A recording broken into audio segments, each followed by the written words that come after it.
The live TV, सच सबसे आगे।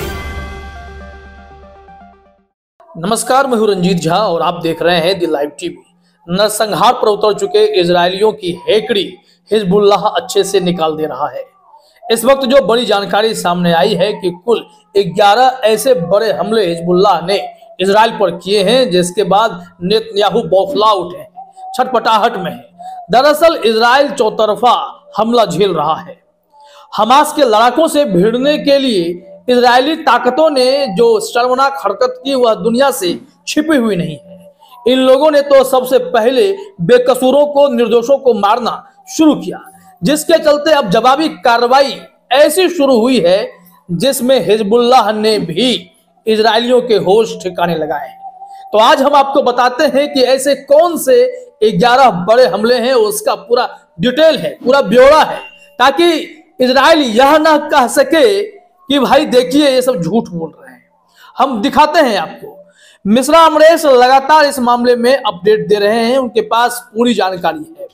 तो चलिए शुरू करते हैं कि 19 नवंबर 2023 को ऐसे कौन से 11 हमले हुए हैं और कैसे इजरायलियों के दांत खट्टे हिजबुल्लाह ने किए हैं, वो यहां आपको पता चल जाएगा। 19 नवंबर 2023 हिजबुल्लाह द्वारा इजराइल पर किए गए 11 हमलों का रहा ब्यौरा। पूर्वी क्षेत्र में अगर बात करें, ईस्टर्न सेक्टर की बात करते हैं, तो यहां जो पहला हमला है 11:30 बजे सुबह में हुआ है। अल-मर्ज साइट को उपयुक्त हथियारों से निशाना बनाया गया, जिसमें इजरायली सैनिक हताहत हुए हैं। ध्यान रखिएगा, यह पहला हमला है। इसके अलावा जो दूसरे हमले का हिसाब है वो भी हम आपको दिखा रहे हैं, क्योंकि हिजबुल्लाह एक ऐसा संगठन है जिससे इजराइल खौफ खाता है, वो डरता है, क्योंकि इसके पास ऐसी ताकत है, लाखों लड़ाके हैं, लाखों मिसाइल्स हैं, रॉकेट हैं, हजारों की संख्या में टैंक है। अगर हिजबुल्लाह अटैक करता है तो इजराइल को बड़ा नुकसान भी होता है। दूसरा हमला देखिए, 12:40 पर हुआ है।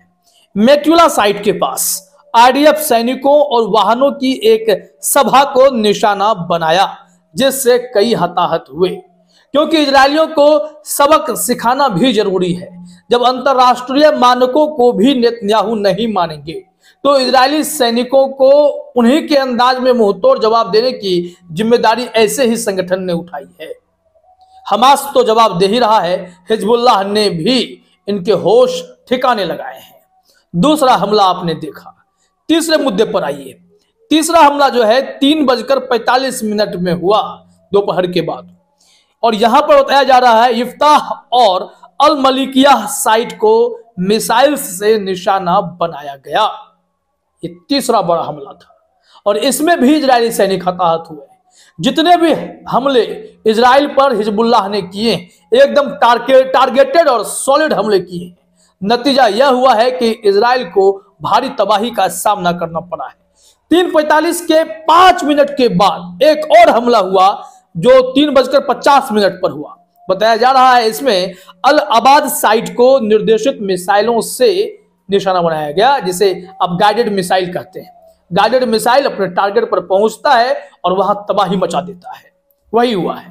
फिर देखिए, जब 5वें पॉइंट की बात करते हैं, 5वां कौन सा हमला है, क्योंकि ईस्टर्न सेक्टर में ये 5 हमले थे, फिर वेस्टर्न की भी बात करेंगे, तो ईस्टर्न सेक्टर का 5वां हमला 4:25 पर हुआ है, और यह लोकेशन है अल मर्ज साइट, रामीम बैरक्स, हनीन के पास। इजरायली सैनिकों की कई सभाओं को मिसाइल से निशाना बनाया। तो इतनी बड़ी तबाही इजराइल जो है छिपा लेता है। उसे लगता है कि दुनिया को पता ही नहीं है कि हिजबुल्लाह ने उसकी कितनी बैंड बजाई है, हमास ने उसकी क्या हालत की है। ये अगर छिपा लेंगे तो सच छिप नहीं जाएगा।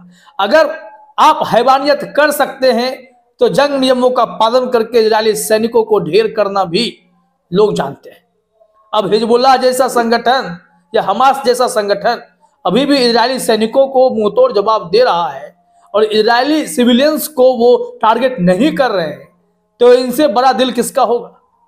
जंग फिलिस्तीन में फ्री फिलिस्तीन की बात को लेकर है। गजा पट्टी को जो मुक्त करवाना है, किनसे? इजरायलियों से। इसके लिए जंग है। लेकिन इजरायली गजा पट्टी पर कब्जा पाने के लिए, फिलिस्तीन में अपना सिक्का चलाने के लिए एक घटिया हरकत पर उतर आए। स्कूलों को, अस्पतालों को, चर्च को टारगेट करना शुरू किया। जहां पर शरणार्थी थे उस कैंप पर भी हमला किया, बमबारी की। ऐसे में सैकड़ों की संख्या में, हजारों की संख्या में बेकसूर मारे गए, जिसमें मासूम थे, बच्चे लोग थे। उनकी हत्या करने वाले इजराइल को तो मुंहतोड़ जवाब मिलना ही चाहिए। आइए बताते हैं आपको कि वेस्टर्न सेक्टर में किस तरह हमला हुआ, कब कब हमला हुआ, लोकेशन क्या था। तो पहला हमला 8:30 बजे सुबह में अल दाहिरा में अल जर्दा साइट को निशाना बनाकर सीधा हमला किया। जो दूसरा पॉइंट है, ये 5 मिनट के बाद 8:35 पर अल अलाम साइट में एक नव विकसित कमांड सेंटर पर उचित हथियारों के साथ आईडीएफ सैनिकों की एक सभा को निशाना बनाया।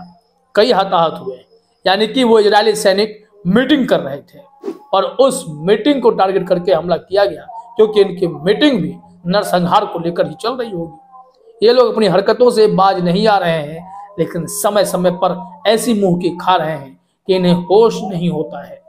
इजरायली प्रधानमंत्री दुनिया भर में इस वक्त घिरे हुए हैं। जो उनके अपने थे, सहयोगी थे, मित्र देश थे, उन सब ने कहा कि आतंकवाद के खात्मे पर हम आपका साथ दे सकते थे, लेकिन सिविलियंस को मारकर अगर आप कहते हैं कि आप हमास से लड़ रहे हैं या फिर आप आतंकवाद से लड़ रहे हैं, तो इस पर हम साथ नहीं देंगे। यह मानवता के खिलाफ है। जो मानवाधिकार संगठन है वो इजराइल को कटघरे में खड़ा कर चुका है।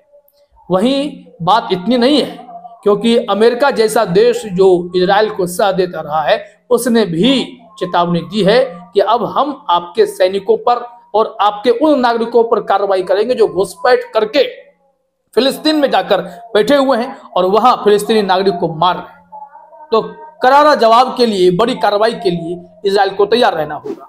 खैर, बात करते हैं कि जो तीसरा हमला है वो 11:30 सुबह में रामिया साइट पर मिसाइल दागे गए हैं। 11:30 पर ही खालेद वाडा साइट पर घात लगाकर हमला किया गया है।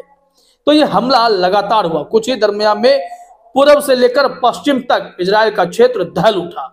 इजराइल की हालत खराब हो गई। 5वां पॉइंट बताया जा रहा है कि 12 बजे हनीता साइट को उपयुक्त हथियारों से निशाना बनाया। और जो छठा आखिरी है वो बताया जा रहा है कि 1:15 बजे यानी 12:45 पर जल अल अलाम साइट और उसके आसपास के मिसाइलों और तोपखाने के गोले से निशाना बनाया गया, जिससे इजरायली सैनिक भाग खड़े हुए। यानी कि इजरायलियों के पसीने छूट गए इतने हमले देखकर। अगर 11 हमले लगातार होंगे 5 मिनट 10 मिनट के गैप पर, तो इनकी हालत खराब होगी। ये जो आप मैप देख रहे हैं, इस मैप में बताया गया है कि ये लोकेशन है जो मैप ड्रॉ किया गया, वहीं पर हमला हुआ है। इन 11 ठिकानों को टारगेट किया गया है और फिर इजरायलियों के होश ठिकाने लगाए गए हैं। कुल मिलाकर अगर इसे पूरे सिस्टम को समझा जाए तो स्थिति यही है कि इजरायली अगर अपनी हरकत से बाज नहीं आएंगे, युद्ध विराम नहीं करेंगे, तो ये ना सोचें कि हमास के लड़ाके थम गए हैं या फिर हिजबुल्लाह ने अपने कदम पीछे खींच लिए। ऐसा नहीं है। इन तमाम संगठनों ने पूरी ताकत दिखाते हुए जंग का ऐलान किया है। जब 183 टैंक इजरायलियों के ध्वस्त कर दिए गए हमास के लड़ाकों के द्वारा, तब अल कसाम ब्रिगेड ने यह ऐलान किया था कि यह तो बस जंग की शुरुआत है, हमने अपने गोदाम खोले नहीं है, हम जब हमला करेंगे तो और भी बड़ा करेंगे, बहुत बड़ा होगा। लेकिन इजराइल के पास विकल्प है कि वो फिलिस्तीन को उसका हक दें, उनके जो मांगे हैं उस पर अमल करें, तभी युद्ध विराम हो सकता है, शांति की बात हो सकती है। लेकिन अगर नेतन्याहू घमंड में चूर रहेंगे तो फिर उनकी जो हरकत है उसका माकूल जवाब तो लगातार मिलता ही रहेगा। फिलहाल इस वीडियो में इतना ही है। आप सभी का हमसे जुड़ने के लिए बहुत बहुत धन्यवाद। द लाइव टीवी, सच सबसे आगे।